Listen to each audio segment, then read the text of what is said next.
माजी मंत्री डॉक्टर सुरेशभाऊ खाडे यांचे ज्येष्ठ बंधू सांगली जिल्ह्याचे सुपुत्र पद्मश्री पुरस्कार मिळवणारे उद्योजक डॉक्टर अशोक आबा खाडे यांना राष्ट्रपती यांच्या हस्ते पद्मश्री पुरस्काराने सन्मानित करण्यात आल्यामुळे त्यांचा मिरजेतील बालगंधर्व नाट्यगृहात सत्कार करण्यात आला।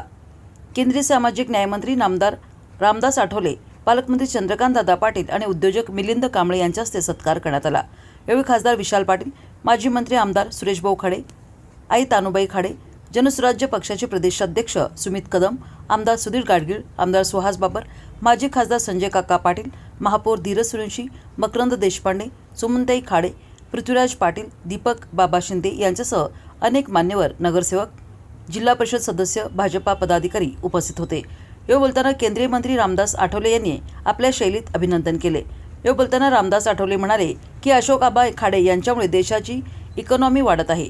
त्यांनी व्यवसायाच्या माध्यमातून प्रगती केली आहे। याबाबत मंत्री रामदास आठवले यांनी खासदार फुटीबाबत सुद्धा कवितेच्या माध्यमातून स्पष्टीकरण दिले।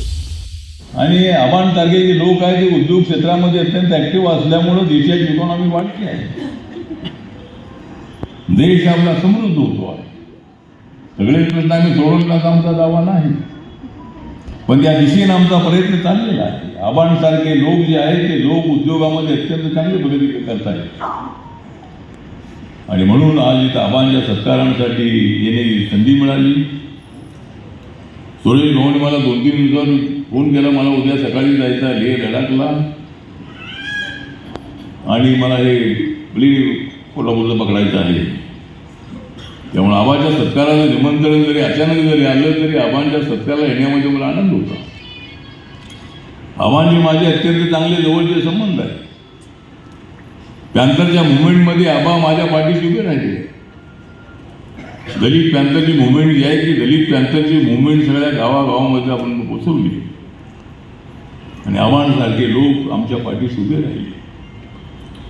आबा जरी कर्मकार समाजाचे असले तरी बाबासाहेब आंबेडकरांना मानणारे ते आहे। बाबासाहेब आंबेडकरांच्या कॉलेजमध्ये शिकलेले आहे आणि त्यामुळे आबांच्या सत्काराला येण्यामध्ये मला फार मोठं समाधान होतं आणि आज आबांच्या सत्काराला मला येण्याची संधी मिळाली। सुरेश भाऊंनी आग्रह केला की तुम्ही आलंच पाहिजे, सुरेश भाऊने आग्रह केला की मी आलंच पाहिजे, मग मी ठरवलं मला गेलंच पाहिजे। त्यामुळे सुरेश भाऊंची माझे संबंध अत्यंत चांगले आहेत। ते बीजेपीमध्ये गेले तरी माझे संबंध अत्यंत चांगले आहेत आणि उद्या ते RTI मध्ये जर आले तरी माझे संबंध चांगले। पण तुम्ही RTI मध्ये येऊ नका ना, RTI ला जागा मिळत नाही। तर ठीक आहे, तर आज इथे आपण सगळेजण आलेले आहात आणि त्यांची आई तर तानुबाई आहे। तानुबाईंचं फार मोठं कष्ट आहे। माझी आई सुद्धा शेतामध्ये काम करायची, त्यामुळं तर तानुबाईंचं फार मोठं कष्ट आहे। त्यामुळं आम्हाला हे शिखर गाठता आलेलं आहे। सुरेश भाऊला मंत्री आमदार होता आलेला आहे। अण्णांना धंद्यामध्ये चांगली संधी मिळालेली आहे। त्यामुळं आज इथे आबा उपस्थित आहेत, त्यांच्या मिसेस या ठिकाणी आलेल्या आहेत। आपण सगळे मिरजचे लोक, सांगली लोक आपण इथं आलेले आहात। तर मी आबांना रिपब्लिकन पार्टी ऑफ इंडियाचा अध्यक्ष म्हणून नरेंद्र मोदींच्या सरकारमध्ये तिसऱ्यांदा मी मंत्री झालेलो आहे। तिसऱ्यांदा मी मंत्री झालो तर चौथ्यांदा झाल्याची राहत नाही, कारण 2029 मध्ये सरकार आमचंच येणार आहे। सरकार आमचं आलं की मी तिथं आहे। त्यामुळे ठीक आहे, तर मी नरेंद्र मोदींच्या सरकारमधला राज्यमंत्री म्हणून मी आबांना शुभेच्छा देतो आणि आपला उद्योग असाच आपण समृद्ध करा।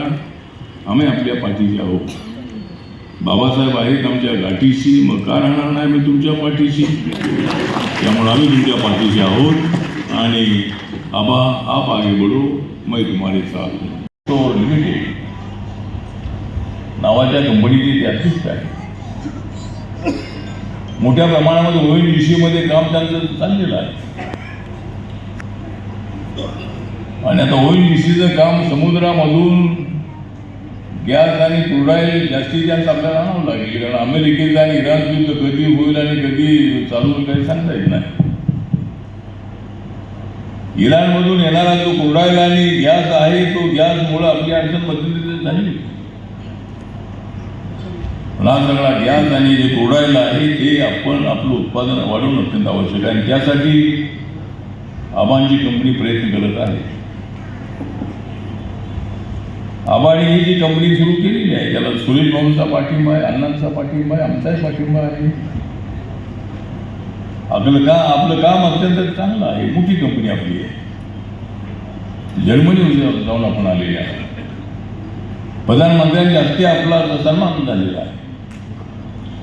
अनेक पुरस्कार आपल्याला मिळालेले आहेत आणि पद्म हा जो पुरस्कार आहे हा देशातला श्रेष्ठ असणार अशा पद्धतीचा हा पुरस्कार आहे. आबा आपण काम करत राहा, आम्ही आपल्यासोबत आहोत. सरकार आपल्यासोबत आहे. सुरेश भाऊ सरकारमध्ये आहे, मी सरकारमध्ये आहे. तुम्हाला काही चिंता करण्याची कारण अजिबात नाही. दादा सरकारमध्ये आहे. आम्ही सगळे सरकारमध्ये आहोत. सरकारच आपलं आहे. नरेंद्र मोदींचं विजन आहे की देशाचा विकास करायचा आहे, देशाला पूर्ण उंचाईवर पोचवायचं आहे. आपल्या देशाची इकॉनॉमी नंबर 4 वर आलेली आहे आणि 3 नंबरवर आम्ही लवकरच जाण्याची शक्यता आहे. 1.5 वर्षामध्ये नंबर 3 वर आम्ही जाणार. 4 वर्षामध्ये आम्ही 2 नंबरवर जाणार. पण 1 नंबरवर जाण्यासाठी विचार करावा लागेल ना. जर 1 नंबरवर गेलो की ट्रम्प क्रेडिट पाठवल्याशिवाय जाणार नाही. ठीक आहे, डेव्हलप होते आहे, रस्ते चांगले होत आहेत. अनेक रस्त्यामध्ये भरधावपणे आम्ही पुढे चाललेलो आहोत. प्रधानमंत्री ग्राम सडक योजना जी आहे त्याचे रस्ते एवढे चांगले झालेले आहेत. हायवेपेक्षा आणि मुंबईच्या रस्त्यापेक्षा रस्ते चांगले आहेत. विट्यापासून साताऱ्याला जाणारा रस्ता मी पाहायला अत्यंत चांगला रस्ता आहे. एकदम मध्यंतरी